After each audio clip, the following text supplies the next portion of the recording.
hasi egingo gara, naiz eta beste biak hor falta diren, mikrofona jartzen dizkielako, baina guk erabaki dugu lehenago sartzea, ze Xuriak mugikortasuna arazo bat dauka eta hemen zaudete da. Nik 3 lagun aurkeztuko dizkizuet. Laguntzat dauzkadanak.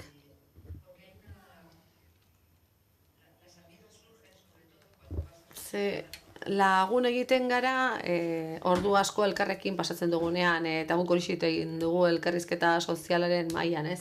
Ordu asko ematen dizkigu gai honi eta beste batzuei ere bai. Beraz, ni oso gustura eta oso lasai egoten naiz beraiekin. Ze, mahai baten bueltan elkartzen naiz lagunekin, ez? Ez dizkizuet kurrikulumak ekarriko, ala eskatu ziaten, aurreko bileran, ze, ez daukaten beren burua garrantzitsutzat, ez? Eta, lehenbiziko hitzaldira joaten baldima naiz, areto hontan bertan, Jolandak esan dako horrena, 3 gizon baleude, ziurrenik, deituko ziaten esateko zenbat meritu zituzten, baina hauek ez, hauek erabaki zuten ezetz. Batez ere, hemen erakunden izenean daudelako, enpresa eta sindikatuak. Eta erabaki dute, egon nahi dutela, lan baldintzetaz hitz egiten den leku guztietan, horiek defendatzeko, eta baita ere euskal enpresek behar duten horretaz hitz egiten den mailetara joatea erabaki dute. Beraz, Xuri Arza daukagu, UGT-ko ordezkaria.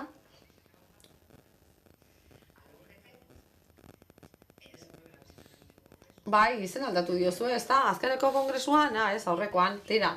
Virginia Mujika, bera Confebasken ordezkari bezala dator, eta Estibaliz Montero, Komisiones Obreras eti datorrena. Beraz, alderdi oso garrantzitsu bat ordezkarituta dago, hemen ordezkatuta dago mai honetan, enpresena eta sindikatuena. Ez guztia, baina oso importantea. Urteak daramatzagu gizarte elkarrizketan den inguruko mailan. 2018an Eusko Jaurlaritzak erabaki zuen estrategia bat abian jartzea 2030 begira, beti ere soldata arrakalaren inguruan. Bide horretan, hausnarketa lan handia eginda, eta egonarri handia behar izan dugu iritsi garen lekura iristeko. Hasieratik hasteko. Ikusi dugu, soldata arrakala, dezente murriztu dela azken urteotan, baina zuen ustetak zeintzu diren horren zergatik lortu da soldata arrakala murriztea. Eta ea uste duzuen behar adina murriztu dela. Xuria, hasi zu? Ja, lehen alizatera zera etxetik ez istripuaz geroztik. Bai, sozializatzea ederki dago, bai. Ona da. Bai, egun osoan zehar hau esan da, ez da ze soldata arrakala zizketan aritu izan gara. Bai, egia da murrizten joan dela, 6 puntu azken urteotan, 2018tik ona. Orduan, 22 zan, orain 17, 17. Bai, Euskadin eta baita estatuan ere. Bai, murrizten joan da, egia da, baina gustatuko litzaidake are gehiago murriztea. Ze 5.800 euroko aldea dago. Bien bitartean.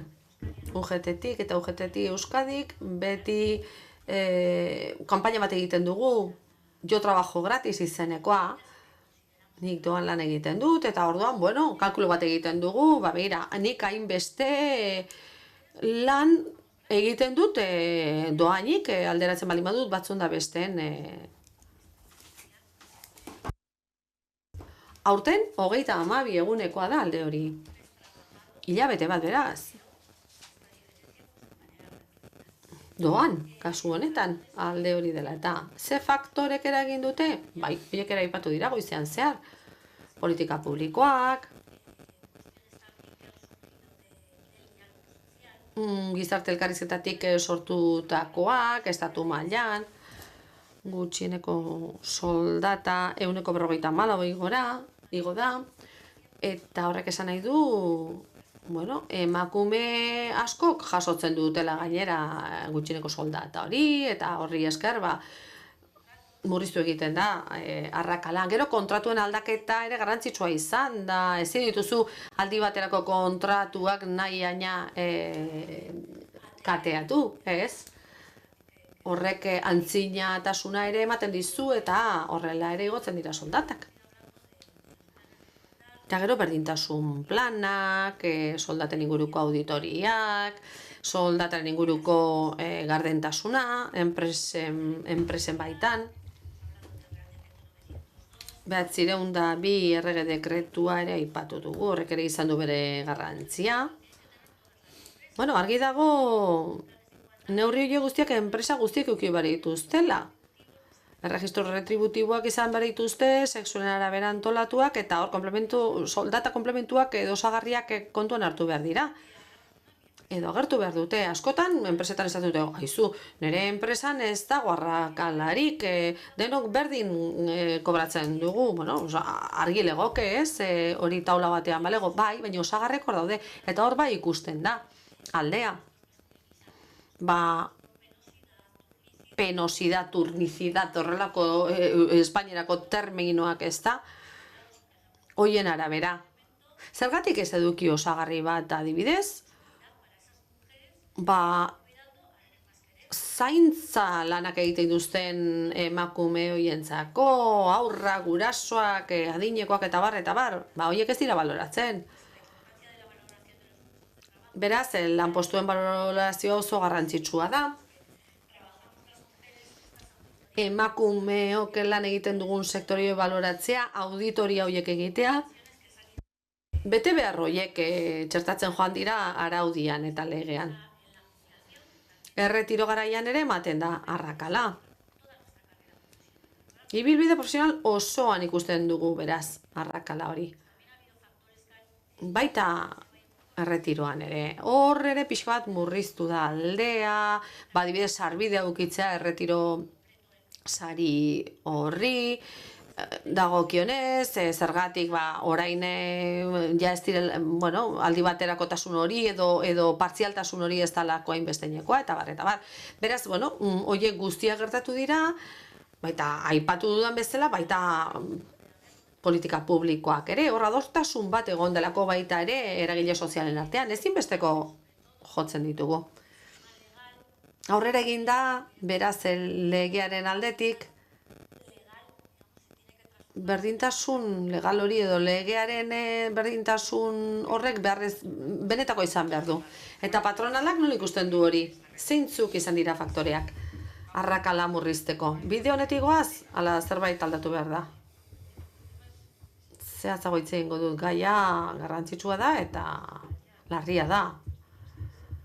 Bueno, arrakala hori egotea, en fin, garrantzitsua da, ez da gauza txikia. Eta azken urteotan arrakala hori murriztea 6-7 puntuan, oso albiste ona da. Galdera, oso pixuzkoa, zergatik gertatu da hori? Zergatik iritsi zaigu albiste on hori, naiz eta asko daukagun egiteko. Zeintzu dira zergatiak? Azterlan, bueno, sendo bat egin beharko genuke hori erantzuteko. Nik ez dut egin, baina eskarmentuak aginduta zerbait aurreratu dezaket. 3 maila aipatu nituzke, ez kausa hoiei edo zergati hoiei dagokienez. Lehenbizikoa, politika publikoak. Azken 25 urtean garatu direnak eta ezarri direnak. Hor gauza asko etorri dira, oso garrantzitsuak, hor daude, xuriak egin du errepaso bat, oraintxe. Politika publiko horiek oso adierazgarriak izan dira, oso pixuzkoak eta inpaktu handia izan dute, eragin handia izan dute arrakalaren murrizketa horretan. Gutxieneko soldata dekretua, berdintasun legea, bai Euskadikoak eta baita estatukoak ere. Hori izango litzateke lehen maila bat, lehen sorta bat, ezta? Lehen zergati sorta bat.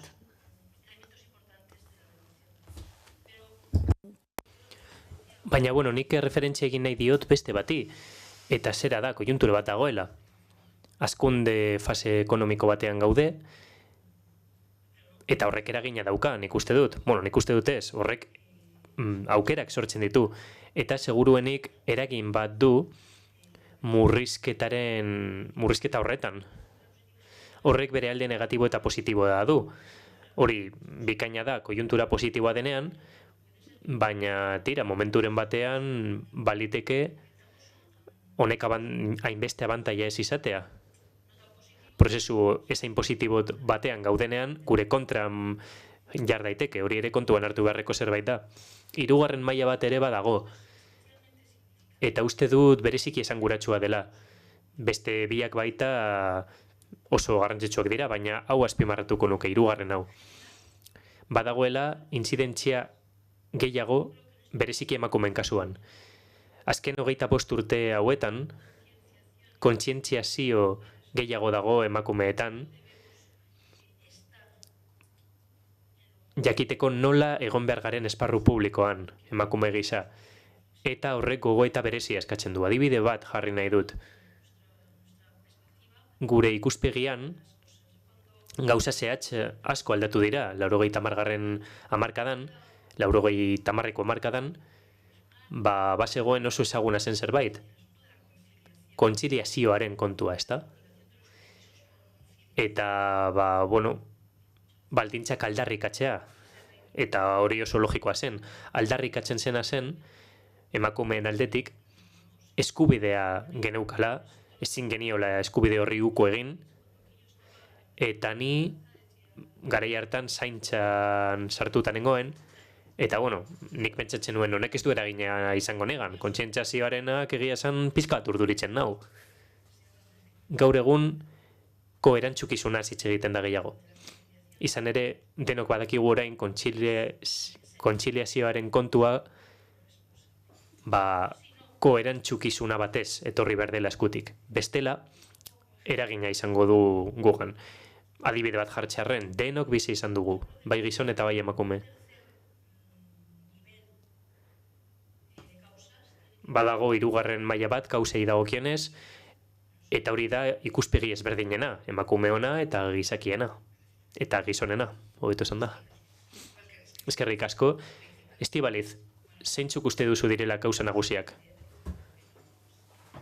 Eskerrik asko kongresu honetan eman diguzuen esparruagatik, batzuetan ahaztuta geratzen gara, eta eskertu nahi dugu esan bezala esparru hau. Asko hitz egin da elementu askoz, dialogo sozialaz, edo elkarrizketa sozialaz, baina, agian kontu hau ez da hain ezaguna, SMI adibidez, edo beratxeunda bat, beratxeunda bi errege dekretuak adibidez. Erraminta horiek eskertu behar ditugu. Gakoa direlako gai honetan aurrera pausoak emate laguntzeko. Virginiak lehen aipatu du ikerketa eta gogoeta handiak egin behar direla zentzu honetan, eta ni guztiz arroz nago berarekin. Ados nago nire taldekidek esan dakoarekin, baina beste gauza berri batzuk aipatu nahi ditut kontuan hartzeko. Badago egituratzailea den elementu bat. Eta emakumeok ez gaitasun bisualak dit. Guiñaros el ojo. Eta barazoak ditugu begietan batzuetan, beraz, sentitzen dut, pizkanaka begiak izten bat ditut, arazo bat daukadalako da, etxaitezte harritu. Elementu egituratzaile horietako bat, negoziazioa da. Argi dago, gure azken datuetan, 2022ko soldata inkesta dela, eta horrek ziurtasun batzuk ematen dizkigu. 2022 urtea ona izan zen negoziaketa kolektiboaren txat, baita 2023 urtea ere Euskal Autonomia Erkidegoaren kasuan, baina egia da urreko urteetan negoziaketa hori pizka bat izoztuta zegoela nolabait. Horrek ere talka bat dauka lan arrakalan. negoziaketa kolektiboa horren lanean eta jarduketan. Batzuetan datu hau ahaztu egiten dugu. Eta hitzarmen kolektibo bat dagoenean, izoztuta baldin badago, 7 urtez, horrek noski talka negatiboa izango du guregan langile gisa. Eta badaude feminizatuta eta maskulinizatuta duen sektoreak eta hitzarmen hori oinarri hartuta, noski eraginak ikusiko dituzte. Eta arrakala hori ikusi ahal izango da. Egia da azken urteetan baldintzak hobetu egin direla lanaren esparruan, soldata gutxien jasotzen dituzten kasuetan, adibidez Bizkaiako kontserberen kasuan, indarraldia bukatzen ari da hitzarmen kolektiboan, eta hor soldata igoera lineala egin zen. Horrek eragin handiago eta positiboagoa du soldata gutxieneko esparruetan, adibidez ofizialiak. Kontserberen kasuan, Bizkaian, ikus dezakezu ze aurpegi duten pertsona horiek. Portuetan arraina garbitzen duten pertsonak dira, adibidez.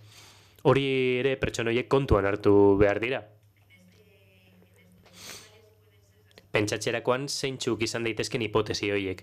Lehen, Emiliak esan du hitzarmen kolektiboa, CRLen informeak eta horretan ikusi dugula nola dagoen ezberdintasun bat gizonen eta emakumeon artean hitzarmen kolektibo eguneratuak ikusteari dagokionez. Eta normalean 10 puntuko ezberdintasun bat dago emakumeen kasuan gizonekin konparatuta. Batuketa hori egiten badugu, nik esaten dut hildako hilak nolabait esan da, hau da, nolabait aspalditik datozen hitzarmenak, hitzarmen batzuk, pesetetan daude, oraindik emakume hilapaintzailenak adibidez, eta esan behar da hitzarmen horiek lur jota daudela, eta hor noski ezberdintasun handia nabaritu egingo da, indarraldian daudenekin konparatuta. Gero badago beste elementu garrantzitsu bat, kontuan hartu beharrekoa. Ezin dugu ahaztu. Arrakala, gizonen eta emakumeen arteko soldataren arteko ezberdintasuna da azken finean.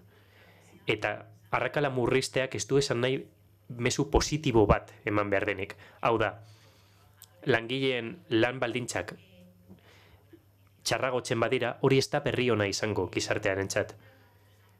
Eta beste gauza bat ere begiratu behar dugu.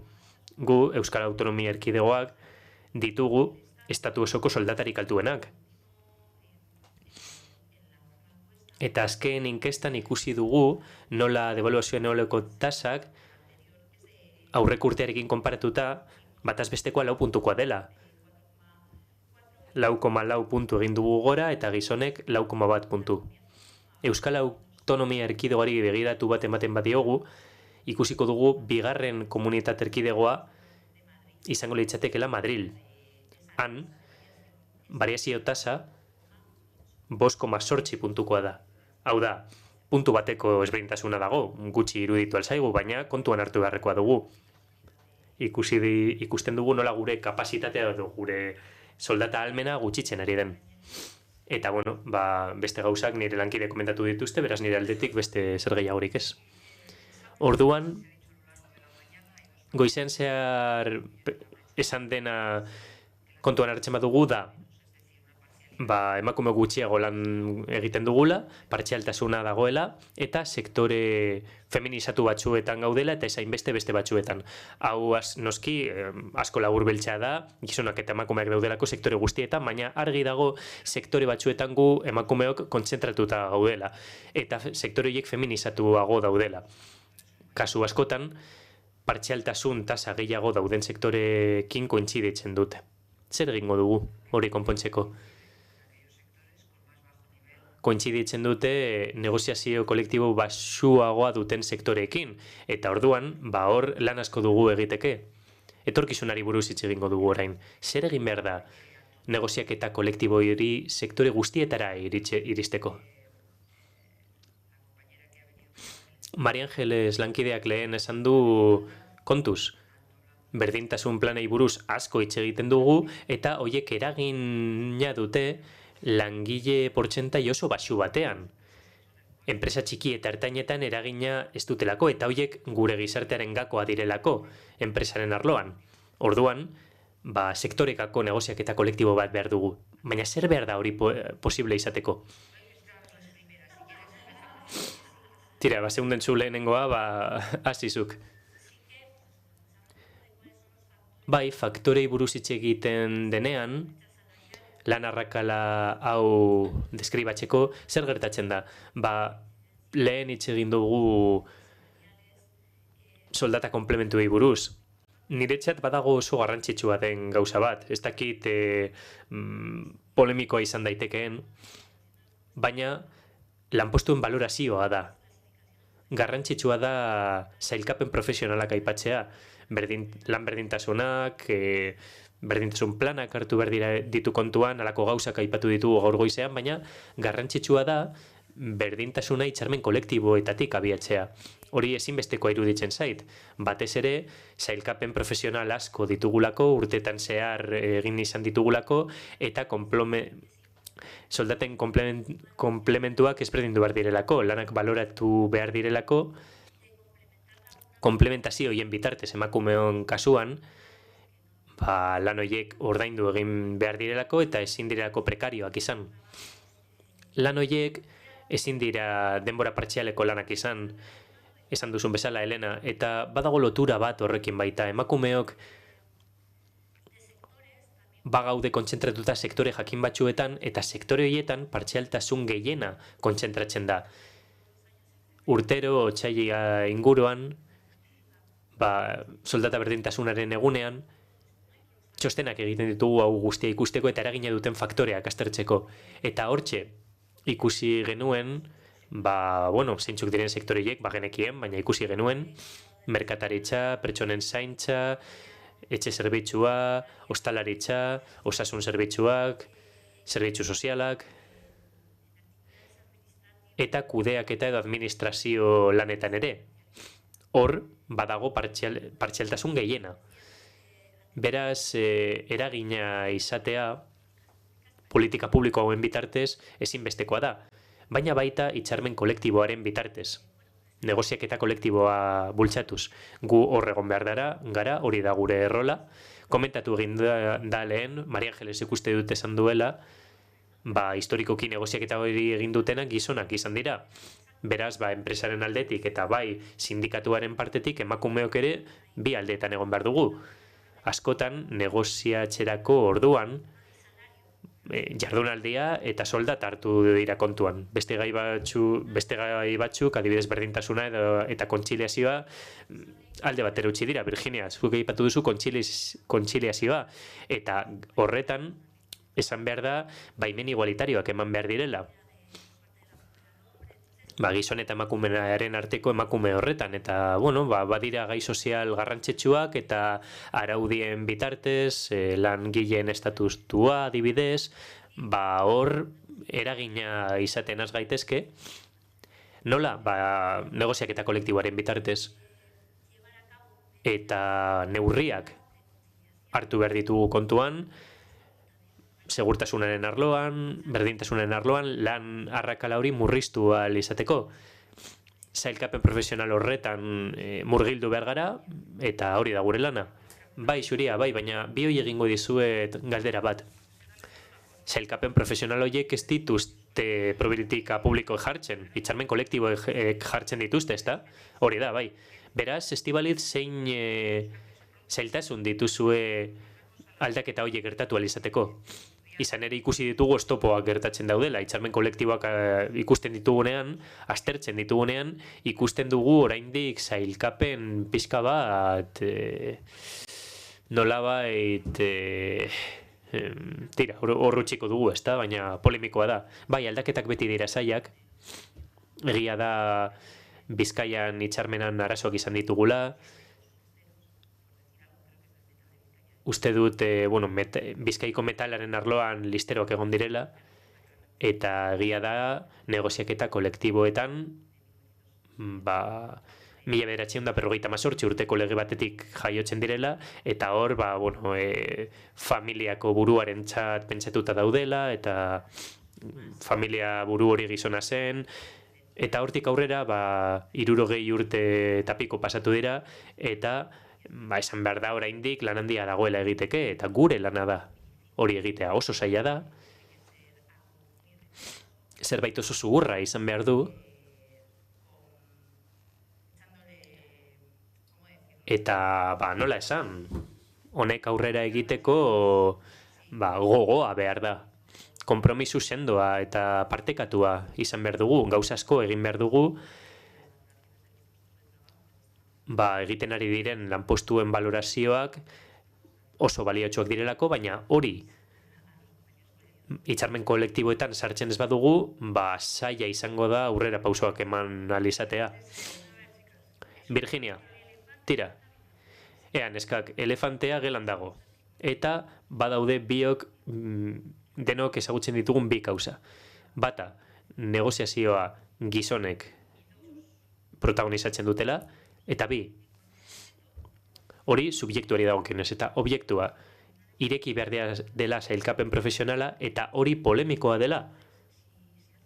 Eta meloi hori irekitzen bada, ezingo da hitzarmena itxi. Orduan, hortik aurrera, zaila da, eta ez dugu egingo, hori da askotan gertatzen den ondorioa. Virginia, esan zer pentsatzen duzun. Nik nire iritzea eman dut, eman ezazuzuk. Zuk uste duzu lehentasun kontu bat dela? Ordezkariek lehentasunak dituztela? Langileen arloan? Badaude beste lehentasun batzuk edo arazoa da enpresek ez dutela ulertu zein den egoera. Badaude alde batetik enpresak eta beste alde batetik sindikatuak. Eta biek eseri egiten dira, akordio bat lortzen saiatzeko. Nik uste dut hauek teoriak direla, ezta? Egun osoa daramagu lege berdintasunari buruz hitz egiten, ez dakize, badakinor, baina nik uste dut denok pentsatzen dugula hemen paradigma aldaketa bat ezinbestekoa dela. Gizarte patriarkal eta matxista batean bizi gara eta askok ez dute onartzen hau arazo bat dela. Itxegin izan da gaur egun dauden iritzi ez, zertaz kesatzen zarete zuek emakumeek elfarik esaten zuen, ez da, gizon blandengeari buruz hitz egiten zuenean. Gizonak ditu eskubide guztiak, gehiago izan berri izango lituzke hori esaten zuen farik, ez da? Onartu behar dugu denok hau arazoa dela eta konpondu beharrekoa dela. Eta hori ez baldin badabia puntua, hori oso zaila izango da, aurrera pausuak eman alizatea, eta hortik abiatuta esango dugu, tira, hau lehentasuna da, aldatu behar da, eta jar gaitezen lanean hori aldatzeko, baina oso zaila da. Hori izan behar da dia puntua eta gauza batzuk desmitifikatu egin behar dira. Adibidez, galdetzen badizuet, nork izango du soldata gordin altuagoa? Bizkaiko metaleko langile batek, gizona, ala etxeko laguntza zerbitzuko emakume batek, Bizkaian, emakumea. Zer esango zenukete? Emaiguzu emaitza. Baitu, kasu honetan, etxeko laguntzailea da, emakumea. 25.000 euroko soldata gordina dute urtero, eta aipatu dodan gizonaren kasuan, metalaren kasuan, 23.000 euro. Beraz, lan hitzarmen on bat, Bizkaiko probintziako lan hitzarmena da, ez? Esan daiteke hori, ez da? Horrek gauza asko desmitifikatu egiten ditu. Gero beste kontu bat da, ze nomina duten etxeko laguntza zerbitzuko emakume hoiek. Hau da, nork daukan soldata likido gehien hilabetero. Bizkaiko metaleko ofizial bat, gizona, ala etxeko zerbitzuko emakume bat. Zergatik? Partzialtasunagatik. Egia da, etxeko zerbitzuko emakume langileoiek partzialtasun handia dutela. Eta hori enpresa politikek eragiten dutela. Zeri buruz ari zara? Zeri buruz ari naiz? Badaudela enpresa batzuk praktika horiek dituztenak, hau da, emakume langile gehiago kontratatu, jardunaldi gutxiagorekin, duela 10 urteko politika martxan jarri beharrean. Hau da, emakume gutxiago kontratatzea, baina kontratu hobeekin. Enpresaren bat esan nahi duzu, ezta? Bueno, enpresa batzuk. Bueno, edozein kasutan ere zein da ondorioa? Emakume gehiagok izan beharko luketela eskubidea hitzarmen kolektibo horren babesa jasotzeko, eta partzialtasunaren arazoa hobetu behar dela, edo konpondu behar dela, hobetu esan da. Denok ezagutzen dugu zein den arazoa, denok dakigu arazo oso garrantzitsua dela, arrakala aztertzerakoan, eta horregatik konpontu behar da. 13. legegintzaldi honetan, Eusko Jaurlaritzan konpromiso bat egon da. Dialogo sozial bat eraikitzeko, eta orain etorkizunari buruz hitz egiteko unea da. Zer uste duzue falta dela? Zer uste duzu dagoela soberan? Zuen erakundeetariko bakoitzan, ni banago ikustezakezuen lan aurreratzen, zuen erakundeetariko bakoitzetan, non jarriko da ardatz nagusia, ekintza konkretuak eta programa konkretuak planteatzerako unean, operazio plan berri hori onartu alizeteko. Az gaitezen enpresaren mundutik, patronalaren ikuspegitik. Operazio plana estrategia garatzeko modu bat da, 20-30 urteari begira. Nik egia esan 2030 urteko estrategia hori begiratuta, hor bere garaketan parte hartu nuen, beste agente askok bezala, eta uste dut ondo bideratuta dagoela. Uste dut gauzak ondo aztertuta daudela, denek parte hartu genuela, eta uste dut nahiko ondo dagoela esan bezala. Beraz, orain planteatzen duzuna ikusita, operazio plan berri bat sortzeko, oraingoa 2030 urteraino dago diseinatuta, orain nola egin beharko genuke aurrera egiteko. Lehenengo gauza da ikastea. Gertatu zaigunarekin esperientzia jasotzea eta ikastea. Gauz asko esan izan dira hemen, gauzak identifikatu ditugu, arriskuak eta abar. Diagnostikoak nahiko argi ditugu denok, gertatzen zaiguna badakigu. Ados, ondorioak aterako ditugu, eta hortik aurrera operazio plan bat egin behar bada, baita prospektiba ariketa bat egin behar dugu, ezta? Zer daukagu aurretik? Zer gertatuko da? Eta gertatzen zaiguna da beldurra daukagula trantsizioekin. Trantsizio asko bizitzen ari gara, aldaketa pila bat, eta aldaketa horiek garatzen dira oso abiadura handian, eta horrek beldurra ematen digu.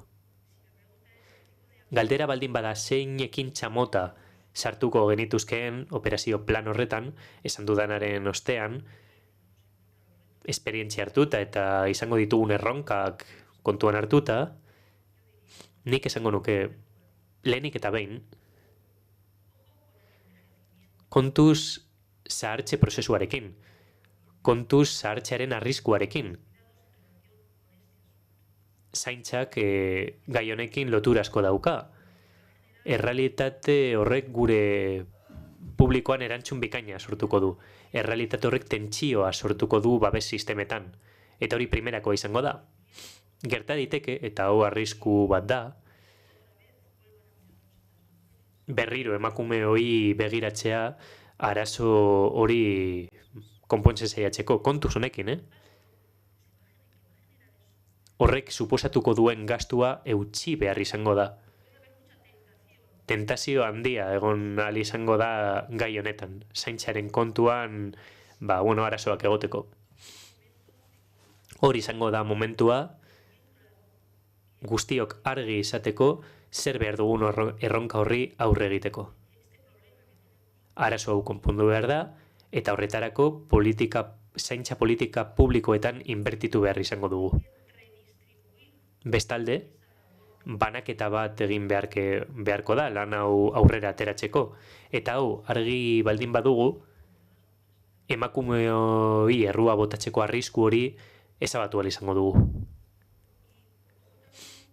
Kontuz beste gauza batekin ere. Beste zerbait gerta daiteke.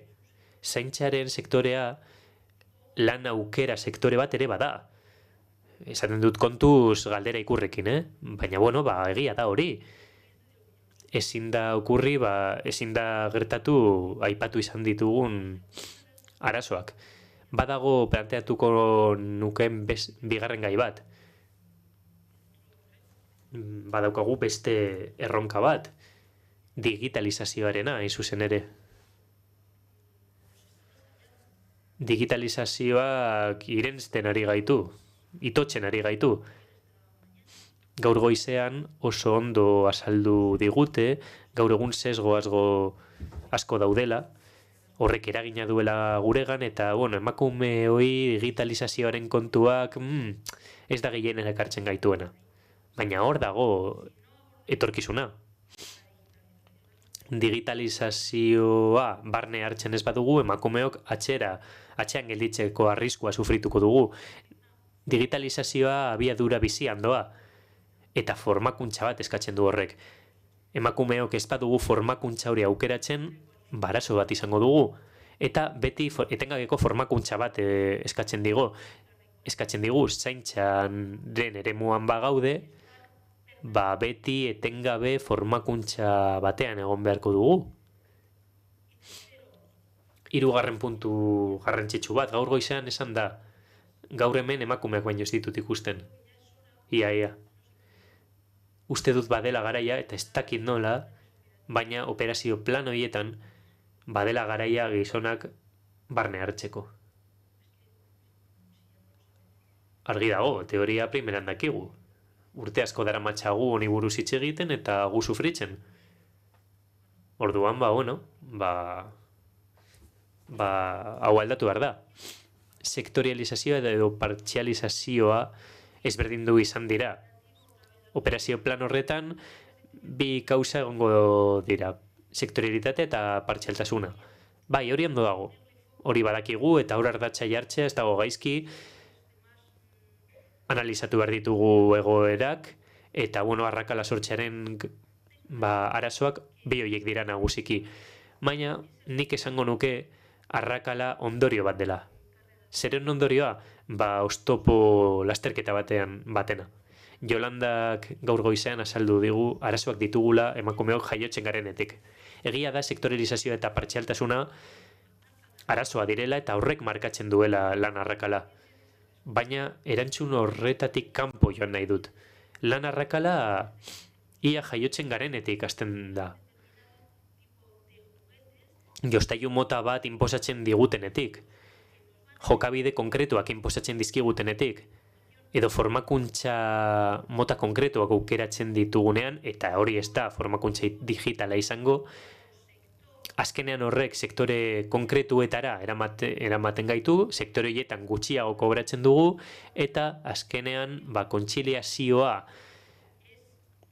aurrean dauka denean eta horri aurre egin behar dio denean, bikote batean emakumea izango delako gutxien irabazten duena, kasu horietan, hor erronkak sortuko dira, tirabirak, excedentzia hart dezakezu, eta hor kotizazio gutxiago batera helduko gara. Beraz, zein da lan arrakalaren kausa? Kausa da, oztopo lasterketa hau, aipatu dudana. Hortan, erabaki erabakigarria da. Erabaki bakoitzak markatzen du lan arrakala. Gero eta arrakala handiagoa da, kausa horiek errepikatzen direlako gero eta gehiago. Eta, amildegi bat sortzen da azkenean, ezta? Estibal, zer nahi du komisiones obrerasek? Azken puntu honetan ados nago Virginarekin, nik izena jarriko diot, patriarkatua deituko diot, eta, bai, arrakalak sortu egiten dira honela, eta ezin izan diote utzi, esan behar nuen horren izena patriarkatua dela. Zer nahi dugu komisiones obrerasetik? Ni historialaria naiz eta datuak gordetzen ditut, baina Diogenes bezala naiz, eta, hau begiratzen ari nintzela, nire lan dokumentura joan naiz, eta dokumentu hori 2020 urtekoa da. 2020 edo, ez, 2018 hori hemen daukat, hause da, 2018koa, bai, egia da dena gordeta daukazula. Eta gero badaukat operazio plana. Operazio plan hori orain bukatuko litzateke eta berri bat hasiko ginateke. Lehenbiziko gauza, honen ebaluazioa, ikusteko zerk funtzionatu duen eta zerk ez. Hori izateke lehen osagaia. Nire kasuan, hemen koloreak, aurpegiak, ze gustatzen zitzaidan, zer ez, hori dana dauka, ez, nire kopia honek, eta beraz oso ondo legoke eta ederra litzateke, ze 74 neurri aipatu genituzke, batzuek eragin jakin bat izango zuten, beste batzuek ez. Zenbaitetan neurri batzuen alde egiten dugu eta berbada hoien eragina, hoien inpaktua ez da handia izan. Beraz, lehenik horixe jakin nahiko genuke ze emaitza eman dituen. Gainera, ekintza hoiek uste dut garrantzitsuak direla, hoien artean baita biltzarrak eta bueno, esango nuke hoiek estrategiaren parte zirela. Hortik harago, Komisiones Obrerasen ustez, ekintzek integratzaileak izan behar dute, parte hartzaileak izan behar dute, baina nik faltan hartu ditut, ez, estrategia honetan, asko hitz egiten dugu, baina gero ez ditut hemen ikusten. Behar bada, beste norbaitek ere parte hartu beharko luke. 4 ardatzen inguruan antolatuta zegoen, eta orduan gauza asko lantzeko ematen zuen. Emaitzak eduki gabe, ze gustatuko litzaiguke lantzea edo jorratzea. Guretzat garrantzitsua da tresnak indartzea. Era guztietara esan dugu. Biltzar osoan zehar. Tresnak dauzkagu. Badakigu ez direla bete-betean erabili. Ze oraintxe adosten ari gara eta sinatzen ari gara berdintasun planik txarrenak. Zergatik, horiek ezartzen joango garelako eta hobetzen joango garelako, ez? Lehenbiziko aldiz ez dira gauzak biribilateratzen, beraz uste dute hobetzen joango garela. 902 errege dekretuari lotutako guztiak lan asko deukala, asko sakondu behar dela.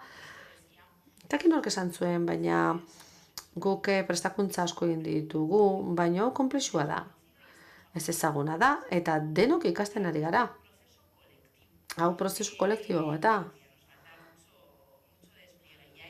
Eta asko falta zaigu zabaltzeko. Eta hor lanaren balioa jorratu behar da. Batez ere enpleguari buruz hitz egiten dugunean. Eta lanaz hitz egiten dugunean askotan hori besterik ez dugu kontuan hartzen, enplegua ez da. Eta hori lotuta dago gero aipatuko dudaнаrekin. Beraz, indartu beharko litzateke 901 eta 902 horiek garatzeko neurriak eta harago iritsi bagaitezke, beto 50 langiletik berako enpresetara irisgo gaitezke bestelako neurri batzuekin, egin dezagun. Ze uste dugu horiek tresna ezinbestekoa direla uste dugu. Saiatu behar dugu estereotipoak apurtzen. Hain barneratuta dauzkagu horietako batzuk, ez gara konturatzen ala dauzkagula. Nork daki bi gauza batera egiten? Norbaitek zalantzarik badu? Guk. Hori barneratuta daukagu. Horri balio bat eman behar dugu, ez? Multitarea baldin magea, ordaindu ez? Ulertu iazu ez ere esan nahi dudan. Horra joan behar da. Barrura. Virginiak esan du amaieran. Arrakalan zer gertatzen da, gure bilbide profesionalean lehenago hemen unean eta gero gertatuko den hori sartzen da, dena. Esan dugu, ze sektoretan ez gauden eta egon behar dugu. Esan dugu gizonen ikuspegia txertatu behar dugula. Askotan ez dugu aztertzen non ez dauden gure lankide gizonak, eta zer egin behar dugun haiek txertatzeko. Ze batzuetan esaten da, sektore feminizatuen soldatak igotzeak gizonak erakarriko dituela. Bueno, uste dut egiten dugun lana, emakume egiten dugun lanak, horiek gizonekin ere egin beharko genituzkeela. Adibidez, zaintza sektoreetan, adibide bat jartzeagatik. Eta zaintza, osagai nagusietako bat, arrakalari dagokionez, bai jardunaldia, ados, sektoreak, bai. Baina benetan, denoi eragiten diguna da, zaintza. Bai, alor profesionalizatuan, baina baita egunero egiten den eta ahaztuta dagoen hori. Aurrera egin dugu baimenetan, baimen berdintzaileetan. Baina ordaindu gabeko baimena dauden bitartean, horiek guk egingo ditugu, emakumeok. Ze badira zenbait neurri, adibidez aitatasun baimen bat. Uste dut hor Europar Batasuna zerbait esaten ari zaigula, ez baitugu bete neurri hori, oso zehatza da gainera. Kontuan izan behar dugu. Osasungintza publiko bat eskatzen baldin badugu, hezkuntza publiko bat eskatzen baldin badugu, nola ez eskatu zaintza zerbitzu publiko bat. Baina hor benetako eragina izango du horrek gugan. Ze, aurrak eukitzeak, badakigu gure bilbide profesionalean penalizatu egiten gaituena. Baina ez dakigu ze eragin daukan, eta ulertu, esaten saiatuko izanean. Gure aurrekoen zaintzaren ardurak nortzu diren horrek ze inpaktu dauka, ze eragin dauka, horri buruzko azterlan gutxi dago, ezta? Horrek inpaktu bat dauka. Beraz, guretzat garrantzitsua da, hori guztia jorratzea, zaintzarekin lotuta dagoen guztia. Ikuspegi holistiko batetik. Eta ez gara soilik gizarte zerbitzu ezari, ez? Ikuspegi zabalagoa da. Zuria, UGT. Pues te vamos a dar una alegría, Elena. Bai, poz handia emango dizugu, Elena, ze ados gaude. Lerrokatuta dago gure ikuspegia. Gezurra da, Ez tira, gero desadostasun batzuk izango ditugu, baina tira. Ez da baidaren sortu behar da. Ez dik esan da korretatik abiatuta.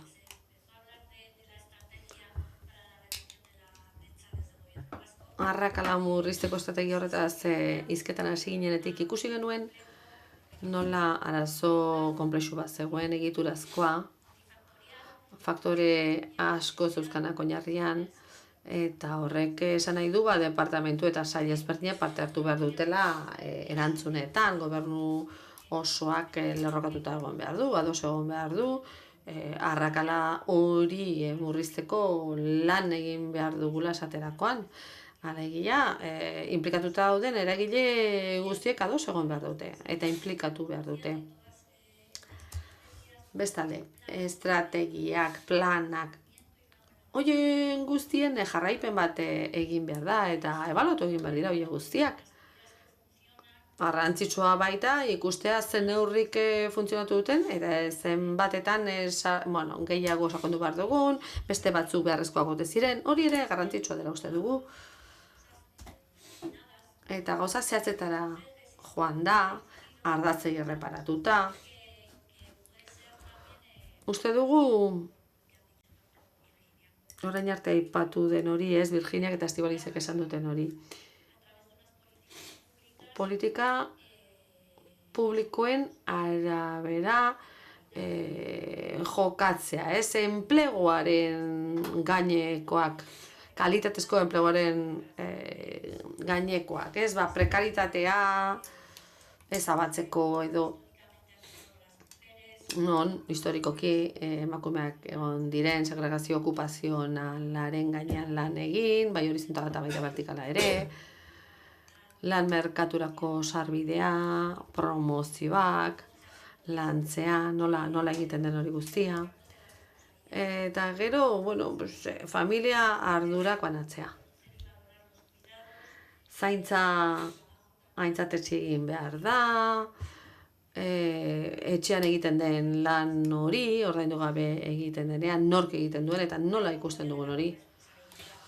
Ezkidetasuna, edo erantzukidetasuna, hobeto esan da,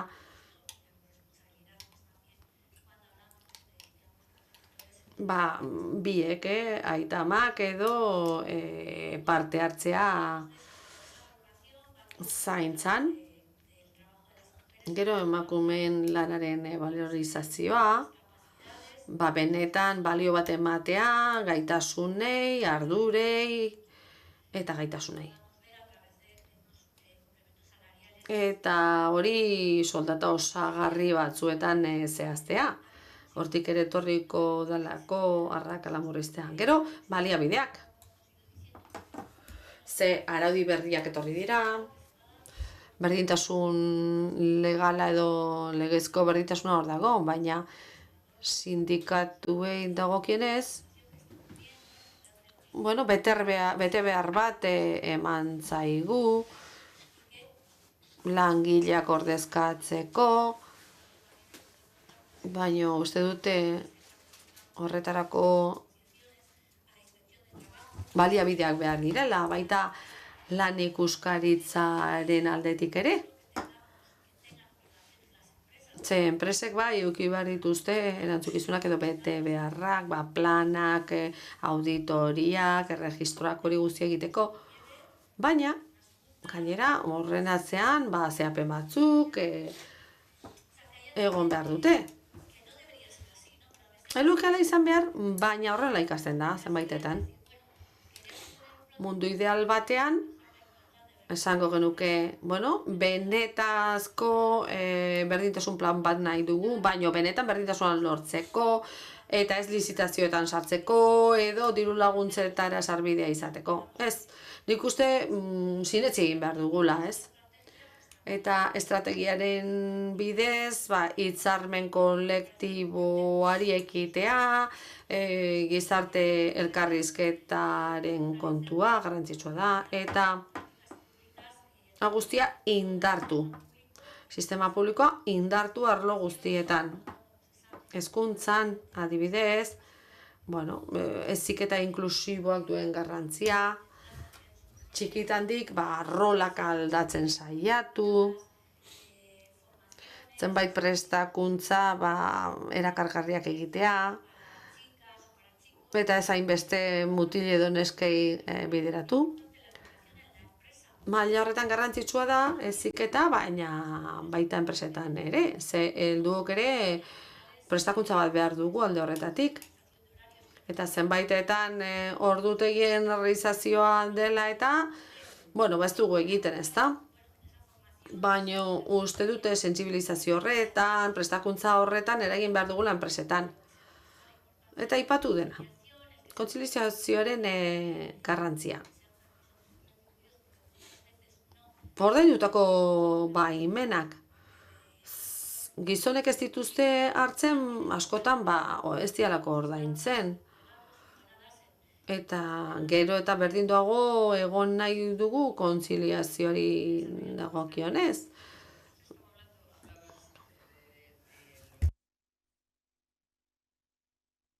Bete beharrak aipatu dituzu 901 eta 2an txertatu direnak sindikatuen ikuspegitik. Baina Virginia, Konfebaski dagokionez, hor badago beste bete behar bat, paritatearen legeari lotua dagoena, eta kristalezko sabaiarekin lotuta dagoena. Hori nola ikusten duzu enpresetatik? Hori beste mugarri bat da. Aipatu dugun prozesu horretan, azken 25 urtean asko eginda. Asko horrelatu dugu, eta hori izango litzateke azken urrats bat, ez da? Azken mugarria.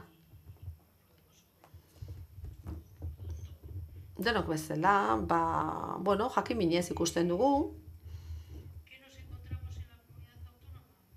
Autonomia erkidegoan zer ikusten dugu? Bueno, zenbait txosten baditugu, Bizkaiko enpresaburuk egiten dutenak, aztertzen da nola dagoen presentzia administrazioan uneko 25, eta hori oso gutxi aldatzen da, oso gutxi. Urtero egiten da inkesta hori, makro inkesta bat izaten da, eta oso gutxi mugitzen da datu hori. Bueno, hori ez dagoen batetik bestera aldatuko, jakina. Zifrak horiek dira, aipatu ditudanak. Arazorik badugu autonomia erkidegoan horri lotuta, behar da bai. Beste arlo batzuetan abantaila bat daukagu, alegia, bereziki industrializatuta dagoen erkidego bat izatean, bai, baina sektorea maskulinizatuagoa dago. Eta beraz, administrazio kontsuiletara iristeko masa kritikoa falta da. Zerbitzuen sektorean baldin gaude, hor emakume gehiago dago, eta beraz masa kritikoa handiagoa da, gora iristeko. Baina kasu honetan handikap bat eukiko dugu ziurrenik. Bueno, esan bezala, beste mugarri bat, beteko dena, beste asko bete diren bezalaxe. Beste erronka batzuk gainditu ditugu, ziurrenik zailagoa zirenak. Nik baikor jokatu nahi dut, oro har. Goizean, aipatu da beti arriskuak daudela, atzera egiteko arriskuak. Nik uste dute etorkizunari, baikortasuna ez erreparatu behar diogula. Joan den astean, Lehiakortasun Institutuak, orkestrak, bere txostena prestatu zuen, lehiakortasunaren inguruan, eta azalpen bat eman zuen, funtsezkoa jotzen dudana. Lehen arriskuak aipatu ditut, arazoak, dauzkagun arazoak aipatu ditut, baina orain aukera baten berri emango dut. Talentu falta daukagu, eta orkestrak dio argi eta garbi, dauzkagun gaitasunen gainean eraiki behar dugula. Ezinbestekoa dela horri erreparatzea. Emakumeok dauzkagun gaitasun horiei erreparatzea. Zaintzatik aldendu eta lehiakortasun erronkei aurre egitera edo egiteko prestatu beharko dutela, bestela zaila izango da aurrera egitea. Eta hori enpresetan aspaldi ikusi dugu. Ikusi dugu berdintasuna lehiakortasun faktore bat dela, eta hori askotan esan izan dugu foro askotan. Ze arazo hori ikusten ari ginen. Esan bezala lehiakortasun faktore bat da berdintasuna. Produktibitatea handiagoa ekarriko du berdintasunak, gaitasuna handiagoa. Beraz, lehen arriskuak aipatu baldin baditut, aukera hauek ere ikusten ditut. Eta orkestraren txosten horretan agertzea, orain dela 15 egunekoak, esango nuke, hori ona dela. Ez dik barre egiten du. Dien hau posten, miren egoizan esan duen bezala, hacer de la necesidad virtud, ez bakarri justiziagatik, baizik eta daukagun hori aprobetxatzeko. Bueno, nik ez du bat egiten hizkuntz horrekin.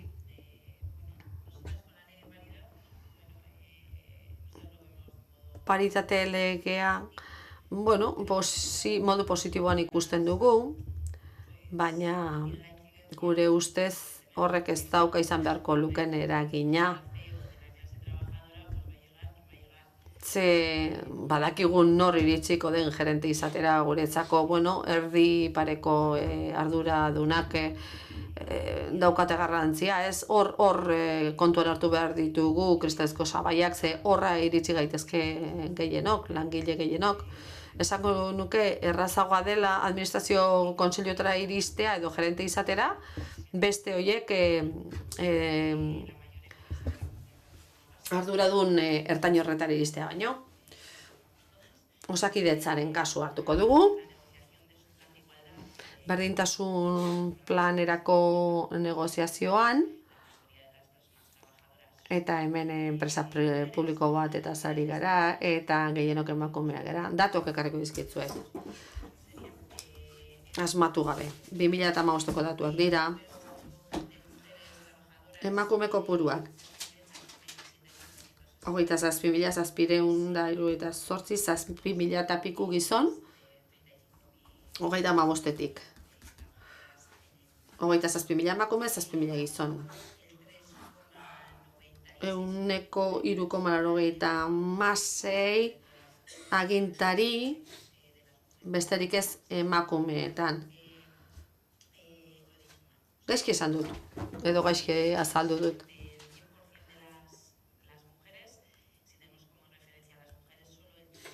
Emakumeen 3,86 besterik ez dira agintera iristen. Emakumeen kasuan 43-tik gorakoa da datu hori. Ikusi nahi baldin baduzue, badago hor grafika bat, berdintasun planaren diagnostikoan, non aipatzen da zeintzuk dauden zuzendaritzan, goiko aldean, hor gizonak, azpikoak, gutxi gora parekoak, ikuskariak, baita ere. Badakizuen non dagoen arrakala nagusia? Zuzendaritza klinikoetan. Eta hoiek dira Osakidetzaren arduradun ertainak, edo maila ertaineko arduradunak. Emakumeak ez gara zuzendaritza klinikoetara iristen. Eta hor daude, biltzarrak eta bestelako gauzak ikusten ez direnak. Beraz, paritate legea ondo dago, baina beste gauza batzuk ere badaude.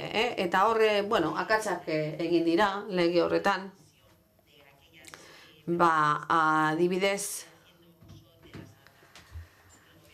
jardunaldia egokitzeko prozesu horretan zeudenak berriro hartzea hor arazoak egon dira, baina bitartean Intexen emakume bat kalera bota dute irailaren bukaeratik eta ez du paiketarik izango, egokitua zeukan bere jardunaldia eta oraintxe lanbiden dago.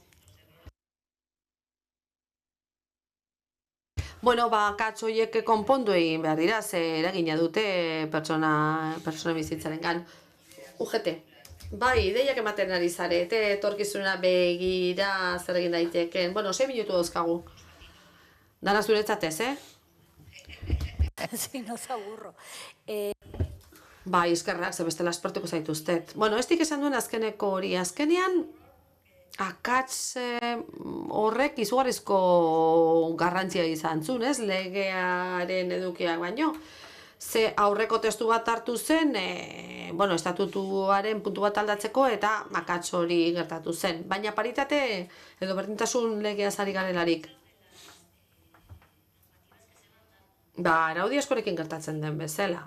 A priori beharrezkoa den zerbait dago, ondo dago, 60, 40 famatua, adibidez, hori arlo askotan, gure proposamena zen, ez? Horretan zentratu gara, ez dakit, adibidez, kirol arloan, interesgarria da, presentzia kontuan hartu behar da, emakumeen presentzia, paritate edo berdintasun hori, ardura postuetan. Jolandak hitz egin duenean ere erreferenteak aipatu dira, boteretsuak direnak. Erreferente horiek eduki behar ditugu eta positiboak izan behar dute, onak izan behar dute erreferente horiek. Hori ere, aipatu behar da, landu behar da.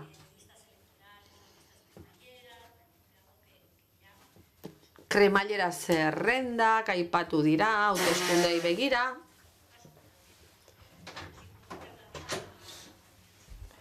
Eta, hor nola ez, gure lekua daukagu enpresarien eta bestelako sindikatu, langileen sindikatuak, baina,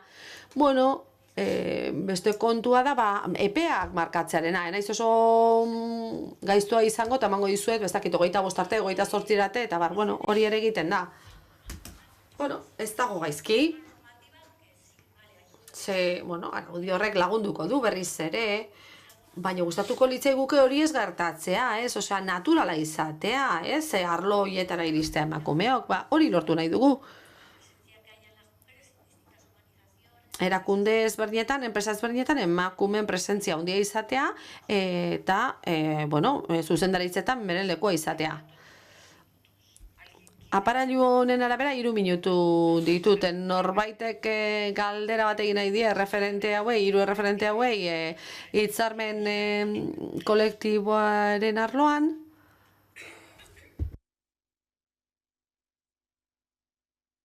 Bai, uste jendea ja nekatuta dagoela. Bueno, eskerrik asko, orain arte hemen geratu zeate, bai, utzi diozu orain arte, eskerrik asko, arrazi duzu, bai. Eskerrik asko zuei.